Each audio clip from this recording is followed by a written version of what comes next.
Illustration number 22. P, Q and R are partners in a firm sharing profit and loss equally. Balance sheet of their firm as on 31st March 2016 was as under.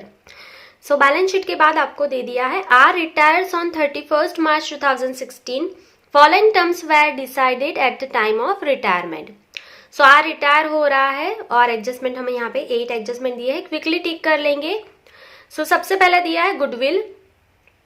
So goodwill जो है वो हम last में calculate करेंगे, सो उसका adjustment भी हम नहीं पढ़ेंगे अभी.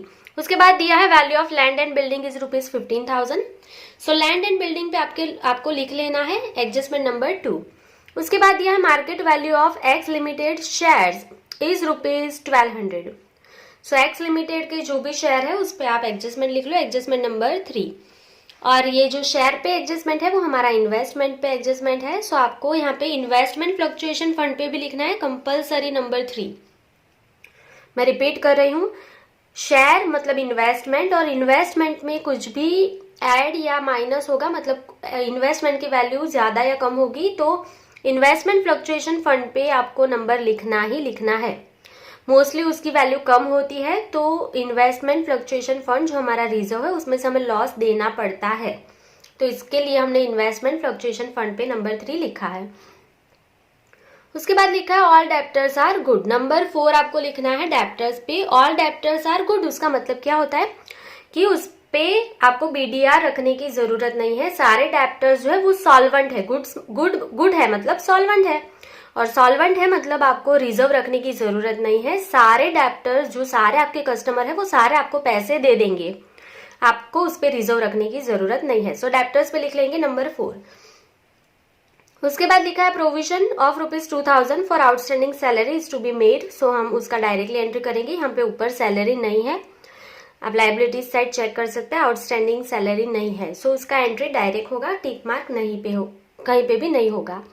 उसके बाद लिखा है number 6 last 4 year profit of the firm was as under. ये गुडविल कैलकुलेट करने के लिए है, सो ये हम लास्ट में देख लेंगे. उसके बाद share of R will be gain by P, मतलब आर का जो शेयर है, आर जा रहा है वो सारा का सारा पी गेन कर रहा है. सो ये भी गुडविल के लिए है, कहीं पे भी टिक मार्क नहीं होगा, लास्ट में देखेंगे हम. और उसके बाद लिखा है amount due to R is paid in cash which is brought in by P and Q in such way as to make their capitals in proportionate to their new P&L ratio. So बहुत simple है, जो are जा रहा है ना उसको पैसा आपको कैश में पे करना है. अगर आपको कैश में पैसा पे करना है तो कैश अकाउंट कंपलसरी बनाना पड़ेगा, और ये जो आप उसको पैसा पे करोगे वो पी एंड क्यू ऐसे लाएंगे जिससे उसकी जो कैपिटल है न्यू कैपिटल वो न्यू P&L रेशियो में रहनी चाहिए. तो इन शॉर्ट आपको न्यू P&L रेशियो चाहिए ही चाहिए सब में, और कैश उसको पे करना है तो आपको कैश अकाउंट कंपलसरी यहाँ पे बनाना पड़ेगा, आप डायरेक्टली एंट्री नहीं कर सकते हो. ठीक है, चलिए. सो क्विकली यहाँ पे टेबल ड्रॉ कर लेंगे. रिवैल्यूएशन अकाउंट बनाना है, यहाँ पे capital account, cash bank account and last में बैलेंस शीट ड्रॉ कर लेंगे एंड शुरू करेंगे.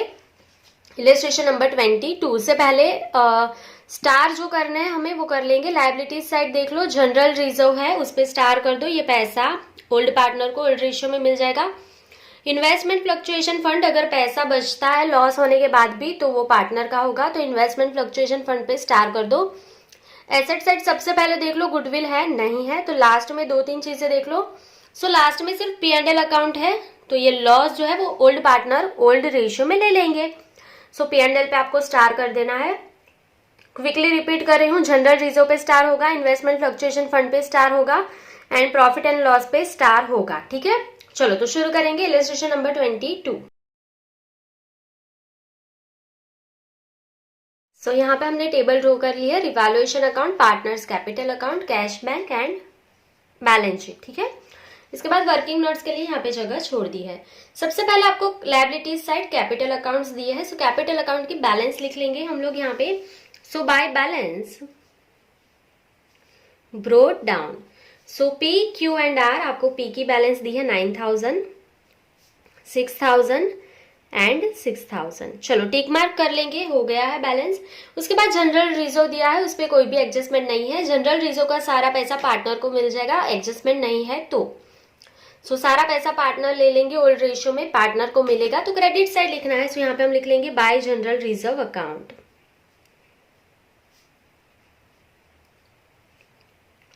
सो अमाउंट आपको जनरल रिजर्व की दी है 1200, आपको ओल्ड रेशियो में इसको शेयर करना है। सो ओल्ड रेशियो के लिए आप फर्स्ट लाइन रीड कर ले, तो आपको क्या बोला है, P Q and R partners in a firm sharing profit and loss equally.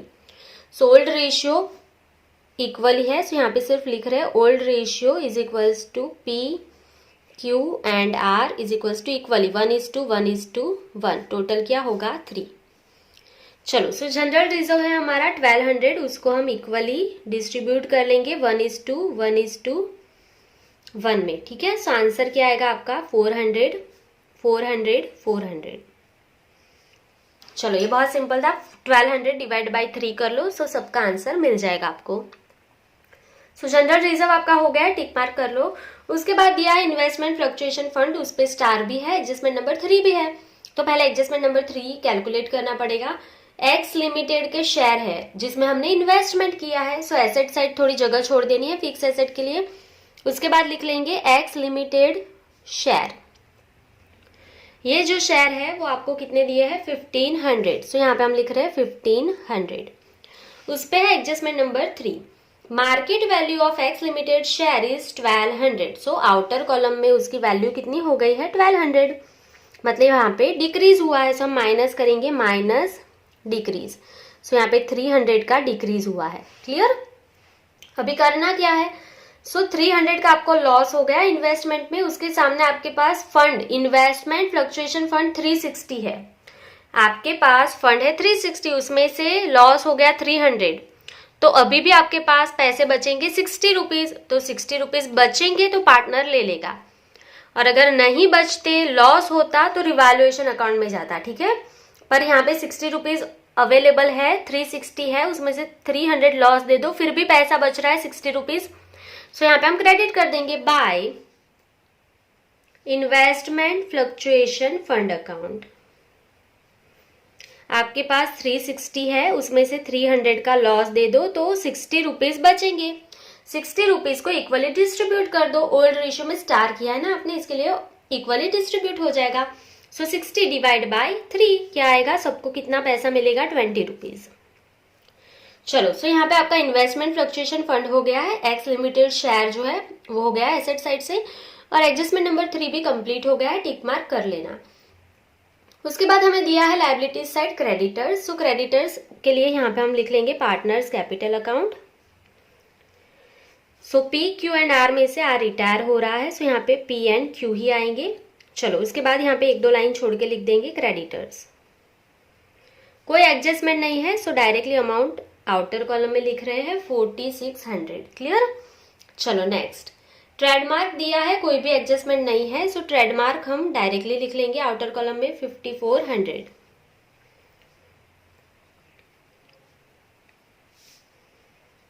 चलो, उसके बाद लैंड एंड बिल्डिंग दिया है 10,000, उस पर एडजस्टमेंट है, सो बैलेंस शीट में एसेट साइड लिख देंगे लैंड बिल्डिंग, और उसकी अमाउंट है 10,000, इनर कॉलम में लिखेंगे।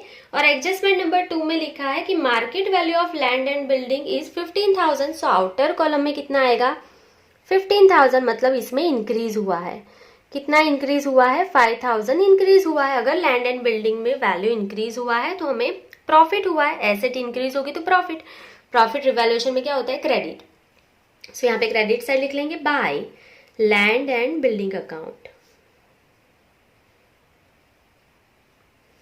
कितना इंक्रीज हुआ है 5,000, सो यहाँ पे हम लिख रहे हैं 5,000। क्लियर। सो एडजस्टमेंट नंबर 2 हो गया, लैंड बिल्डिंग हो गया, टिक मार्क कर लेंगे। उसके बाद एक्स लिमिटेड के शेयर थे वो हो गया है, टिक मार्क हो गया है आपका। उसके बाद स्टॉक, स्टॉक हमारी करंट एसेट है, कोई एडजस्टमेंट नहीं है, आउटर कॉलम में लिख लेंगे स्टॉक की वैल्यू कितनी है 3000, सो आउटर कॉलम में हम लिख रहे हैं स्टॉक 3000। उसके बाद डेप्टर्स है, सो यहाँ पे लिखा जाएगा करंट एसेट में, सो डेप्टर्स जो है वो 3000 है, और उस पर एडजस्टमेंट नंबर 4 है, मैंने पहले ही बोला है ऑल डेप्टर्स आर गुड, मतलब आपको बैड डेप्स रिजर्व रखना नहीं है, सो आउटर कॉलम में लिख लेंगे 3000। ठीक है, डेप्टर्स सारे के सारे आपको पैसा दे देंगे तो उस पर रिजर्व रखने की जरूरत ही नहीं है, कुछ भी लॉस होने नहीं वाला इस साल, सारे डेप्टर्स सॉल्वेंट है, पैसा मिल जाएगा। तो पैसा मिल जाएगा तो बैड डेप्स रिजर्व जो आपके पास 240 है वो आपको अभी नहीं रखना है, मतलब आपको प्रॉफिट हो गया। बैड डेप्स रिजर्व 240 है, अभी आपको वो नहीं चाहिए तो प्रॉफिट हो गया, तो रिवैल्यूएशन में क्रेडिट साइड लिख दो। By bad debts reserve account, ठीक है, जरूरत नहीं है। सो ये 240 आपके लिए प्रॉफिट है। चलो, तो बैड डेब्ट्स रिजर्व भी हो गया, एडजस्टमेंट नंबर 4 भी हो गया, टिक मार्क कर दो। उसके बाद कैश बैंक दिया है। सो यहाँ पे मैंने पहले ही बोला है कैश बैंक के लिए अकाउंट कंपलसरी बनाना ही पड़ेगा, क्योंकि कैश में देना है ना, पैसा आ जा रहा है उसको। सो यहीं पे लिखना है। सो कैश एंड बैंक की बैलेंस कौन सी होगी आपकी? Debit balance. So debit side जाएंगे, टू बैलेंस ब्रोट डाउन,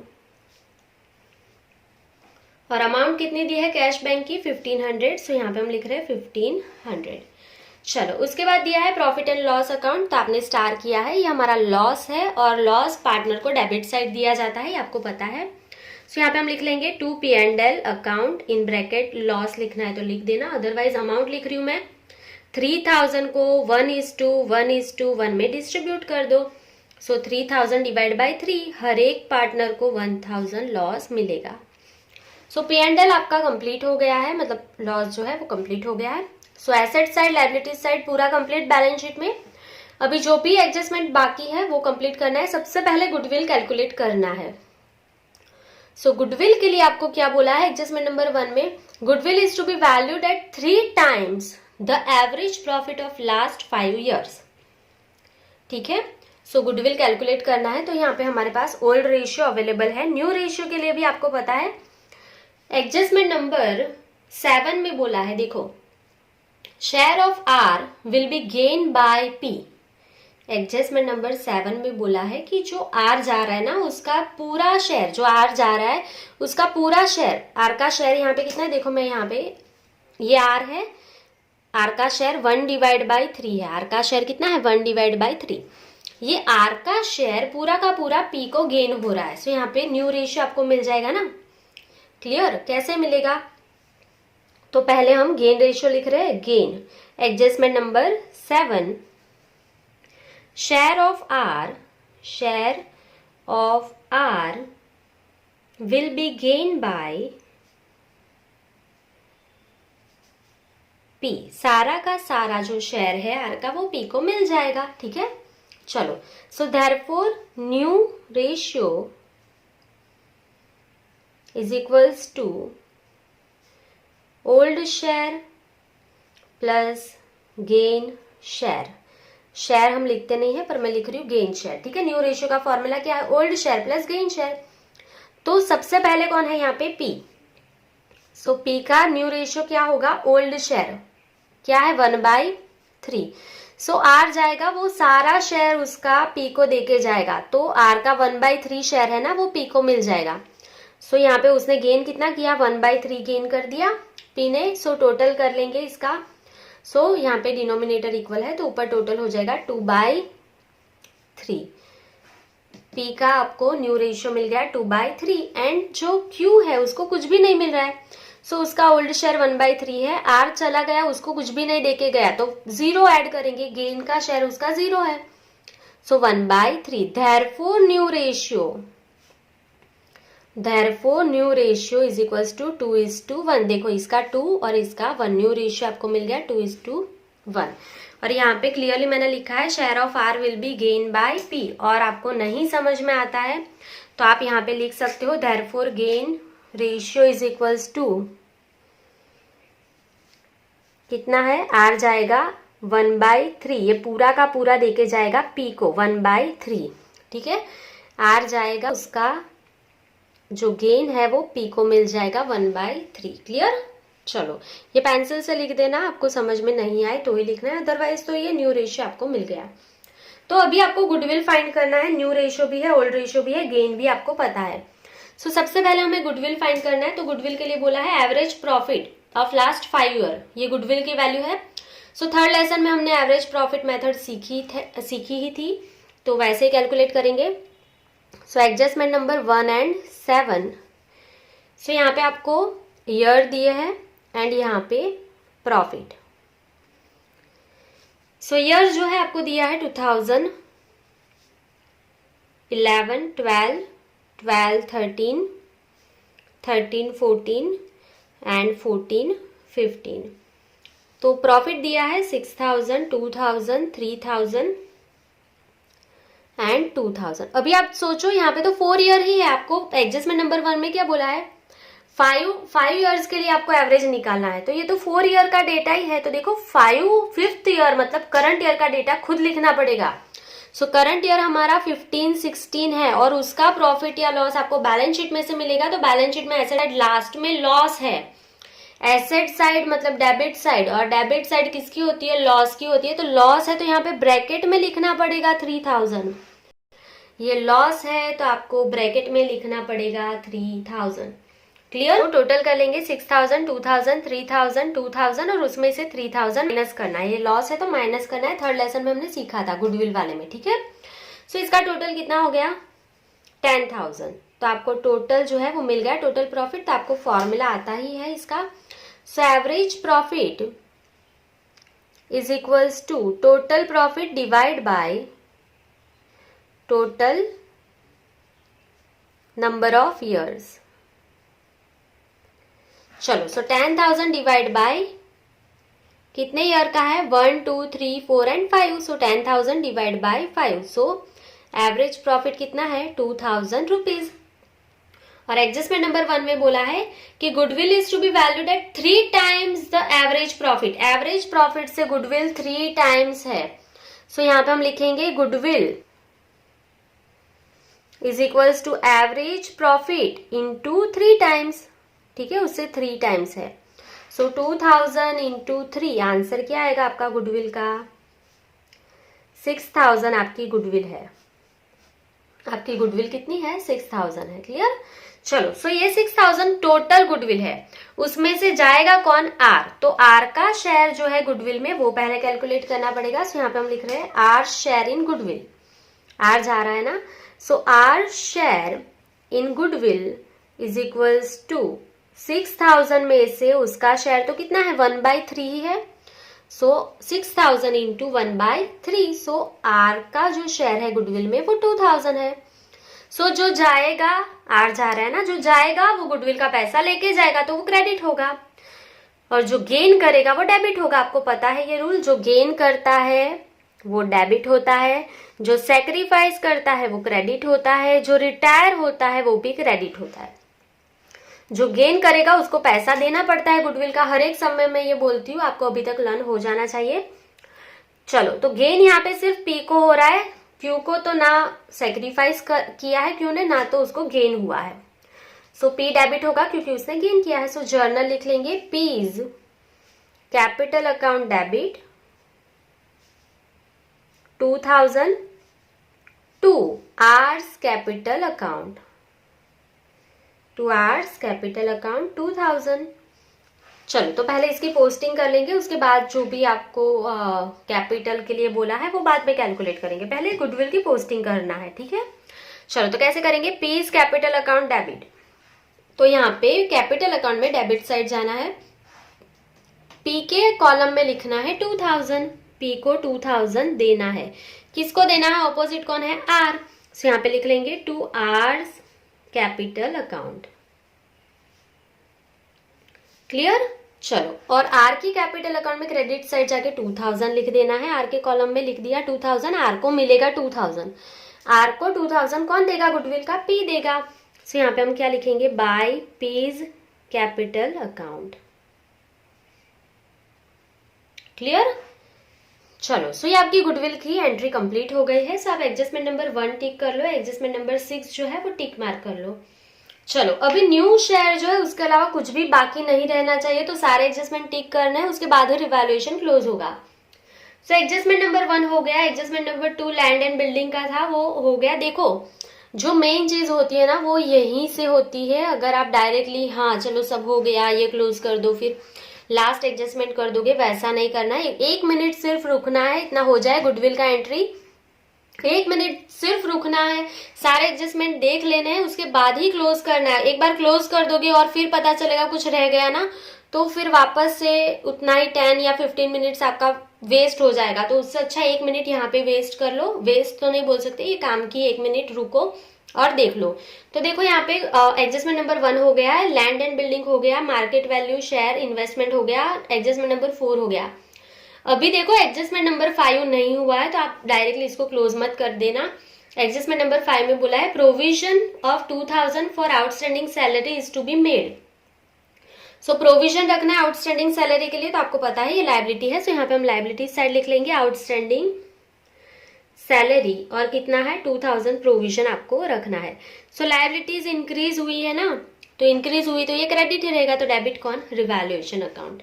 नहीं समझ में आता तो लॉस है, आपको सैलरी पे करना है, सो डेबिट साइड लिख लेंगे आउटस्टैंडिंग सैलरी 2000। सो अभी आपका एडजस्टमेंट नंबर 5 हो गया, टिक कर लो, 6 हो गया, टिक कर लो, 7 हो गया, टिक कर लो। सो 1 to 7 कंप्लीट है हमारे, सिर्फ एडजस्टमेंट नंबर 8 बाकी है जो हमारा कैपिटल का है। सो कैपिटल कब क्लोज होता है आपको पता है, रिवैल्यूएशन का प्रॉफिट लॉस जो है वो नीचे लेके आएंगे कैपिटल में, उसके बाद ही वो एडजस्टमेंट स्टार्ट होगा। तो अभी पूरा कंप्लीट है, देख लिया हमने, अभी रिवैल्यूएशन को क्लोज करना है। चलो, सो रिवैल्यूएशन अकाउंट में आप देख लो तो कौन से साइड का टोटल ज्यादा, आप देख सकते हो क्रेडिट साइड का टोटल ज्यादा है। सो यहाँ पे हम लिख रहे हैं 5240, 5240, उसमें से 2000 माइनस कर दो, 3240। सो ये जो आपका क्रेडिट साइड जाएगा, इसके लिए ये क्या है, प्रॉफिट है, ये प्रॉफिट है। यहाँ कहाँ पे लेके जाएंगे, पार्टनर्स कैपिटल अकाउंट, यहाँ पे 2 लिख देना, 2 पार्टनर्स कैपिटल अकाउंट। चलो, कौन कौन पार्टनर है, P, Q एंड R, और आपको पता है 1:1 में शेयर करना है, तो 3240 डिवाइड बाय 3 कर लो, 3240 डिवाइड बाय 3। सो हर एक पार्टनर को कितना प्रॉफिट मिलेगा, 1080, 1080, 1080। यह आपको प्रॉफिट ऑपोजिट साइड नीचे लेके आना है। सो यहाँ पे हम लिख लेंगे बाय, कहाँ से लाए, रिवैल्यूएशन अकाउंट।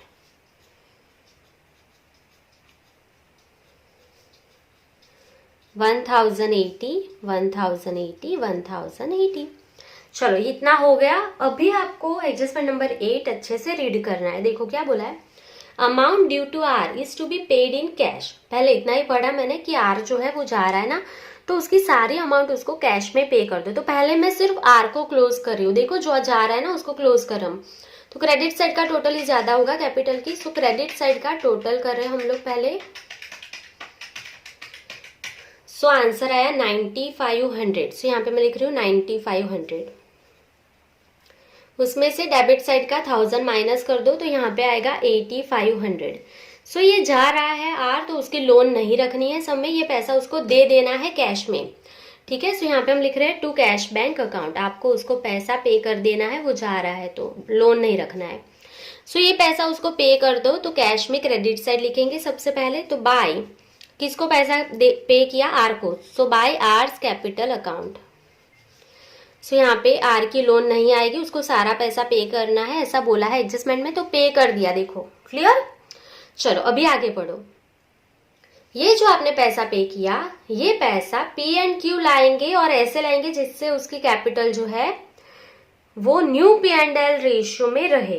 तो बहुत ही सिंपल है। अभी हमें क्या करना है, तो पी एंड क्यू की जो कैपिटल अभी आएगी ना, ठीक है, उसमें आर को जो पैसा देना है वो ऐड कर देंगे और जो टोटल आएगा उसको न्यू रेशियो में दे देंगे। सो बहुत ही सिंपल है ये वाला एडजस्टमेंट, तो मैं बहुत सिंपल वे में आपको यहाँ पे सिखा रही हूँ। अभी देखो करना क्या है, तो यहाँ पे लिख देंगे एडजस्टमेंट नंबर 8, एडजस्टमेंट नंबर 8। तो सबसे पहले हमें पी की कैपिटल चाहिए, क्यू की कैपिटल चाहिए, तो यहाँ पे हम लिख देंगे P's capital plus Q's capital and plus R's amount payable. सिर्फ आर्स अमाउंट लिख दो चलेगा, अमाउंट ऑफ आर पेएबल वो लिखो तो भी चलेगा। चलो आर को जो पे करना है वो हमें पता है 8500 पे करना है। सो यहाँ पे मैं डायरेक्टली लिख रही हूँ 8500, ये आर को हमें पे करना है। अभी पी की कैपिटल कैसे पता चलेगी, पी की क्रेडिट साइड का टोटल, उसमें से डेबिट साइड का टोटल माइनस करना है। तो पी की क्रेडिट साइड का टोटल लिखना है पहले, पी की क्रेडिट साइड का टोटल, तो उसकी आपको क्या मिल जाएगी, कैपिटल मिल जाएगी। सो पी का क्रेडिट साइड का टोटल है 10,500, उसमें से डेबिट साइड का टोटल माइनस करो, 1000 प्लस 2000 मतलब 3000 माइनस करेंगे। सो माइनस 3000, सो आपको अमाउंट कितनी मिल गई, 7500। सो यहाँ पे हम लिख रहे हैं 7500, ये पी की कैपिटल होती। अगर आप इसको डायरेक्टली क्लोज करते तो पी की इतनी कैपिटल मिलती ना आपको, वैसे ही क्यू की कैपिटल मिलेगी, क्रेडिट साइड का टोटल कर लो। सो क्रेडिट साइड का क्यू का टोटल है 7500 माइनस क्यू का डेबिट साइड का टोटल है 1000, माइनस करेंगे सो आंसर क्या मिलेगा आपको 6500। क्लियर। सो इन तीनों का टोटल करना है, बहुत ही सिंपल है। इन तीनों का टोटल कर दो 7500, 6500, 8500। सो आपको टोटल कैपिटल मिलेगी 22,500। ये टोटल कैपिटल आपको जो मिली उसको आपको न्यू रेशियो में डिस्ट्रीब्यूट कर देना है। ये जो आपको टोटल कैपिटल मिली इसको आपको न्यू रेशियो में डिस्ट्रीब्यूट करना है। न्यू रेशियो यहाँ पे मैंने लिखा है 2:1, 2:1 में डिस्ट्रीब्यूट होगा। सबसे पहले कौन है यहाँ पे P एंड नीचे Q। तो यहाँ पे 22,500 divide by 3 into 2 is equals to P की कैपिटल है कितनी 15,000 and 1 is equals to 22,500 divide by 3 into 2 is equals to 15,000, 1 is equals to 7,500। तो ये आपको P की कैपिटल मिल गई और ये Q की कैपिटल आपको मिल गई। तो बहुत ही सिंपल है। तो यहाँ पे आपको लिखना है बैलेंस। देखो बहुत सिंपल है, एक बार और एक्सप्लेन कर देती हूँ क्या किया हमने। सो P की कैपिटल अकाउंट क्लोज की और जो बैलेंस आई वो 75 थी। Q का जो है कैपिटल वो क्लोज किया, वो 6500 था। और आपको क्या बोला है, R को जो पे करना है ना अमाउंट, वो भी P एंड Q ही लाएंगे। तो R को कितना पे किया हमने 8500। तो ये तीनों का जो टोटल आया 22,500 उसको हमें न्यू रेशियो में रखना है। सो यहाँ पे हमने न्यू रेशियो में उसको डिस्ट्रीब्यूट कर दिया, तो जो आई वो क्लोजिंग कैपिटल मिल गई। सो यहाँ पे हम लिख लेंगे एक लाइन छोड़ के 2 बैलेंस कैरी फॉरवर्ड और क्रेडिट डाउन। कितना है P का 15,000 एंड Q का 7,500, R का डैश, R खत्म हो गया, R को पे कर दिया आपने, R चला गया। सो अभी देखो आगे देख लो, एडजस्टमेंट नंबर 8 में कुछ बोला है कि ये जो है पैसा कहाँ पे लेके जाना है। तो देखो यहाँ पे क्लियरली ये बोला है कि ये पैसा P एंड Q लेके आएंगे। तो कैसे लेके आएंगे, कैश और बैंक में। इसका मतलब क्या है, देखो P की ओपनिंग बैलेंस 9,000 थी, क्लोजिंग कितनी है 15,000। मतलब अगर उसका यहाँ पे क्रेडिट साइड उसको जो प्रॉफिट हुआ ना वो ज्यादा है ना, तो वो पैसा बचेगा तो वो P लेके चला जाएगा, और कम होगा तो उसको लेके आना पड़ेगा। सेम वे में Q जो है उसको जितना भी यहाँ पे पैसा मिला उसमें से उसकी क्लोजिंग कैपिटल 7,500 ही होनी चाहिए। अगर ज्यादा है तो वो कैश लेके चला जाएगा, और अगर कम है तो उसको पैसा लाना पड़ेगा। क्लियर। तो ये बहुत बार मैंने एक्सप्लेन किया है, बहुत डीप में नहीं करूंगी। सो अगेन अभी आप इसको क्लोज कर दो। तो आपको पता है P की क्रेडिट साइड का टोटल हमने यहाँ पे लिखा था 10,500, तो ऑब्वियसली डेबिट साइड का ज्यादा है। सो डेबिट साइड का टोटल करो 15,000 प्लस 2,000 प्लस 1,000, आंसर क्या आएगा 18,000। अभी कहीं पे भी टोटल ज्यादा आ सकता है, ऐसा नहीं कि कैपिटल क्रेडिट ही होगा, क्योंकि यहाँ पे बैलेंस ऑलरेडी हमने लिख दी है, तो ये कोई भी साइड ज्यादा आ सकता है।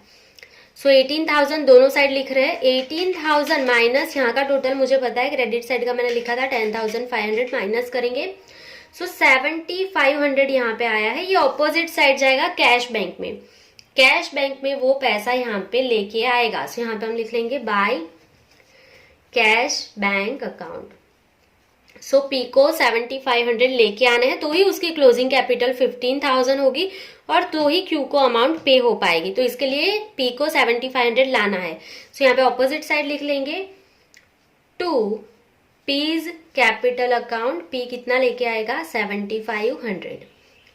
चलो P क्लोज हो गया। अभी Q का देख लो कौन से साइड का है। तो Q का क्रेडिट साइड का 7,500 है, ये पता था हमें, पर डेबिट साइड प्लस 1,000 करो तो डेबिट साइड का ज्यादा हो जाएगा। कितना हो जाएगा 8,500।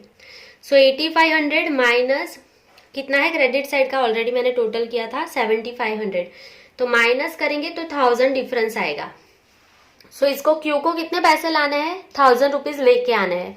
सो कैश में वो लेके आएगा, तो यहाँ पे ऑपोजिट वापस लिख लेंगे 2 Q's कैपिटल अकाउंट। जरूरी नहीं है हर एक सम में दोनों को पैसा लाना ही होगा। अगर उसकी ये साइड की टोटल ज्यादा होगी तो वो लेके भी चला जाएगा, तो इस साइड भी आएगा। तो ये सम में आप रट्टा नहीं मार सकते कि हाँ ये ऐसा ही होगा, समझ के करना है। Q को कितना लेके आना पड़ेगा 1,000, तो यहाँ पे हम लिख रहे हैं Q 1,000 लेके आएगा।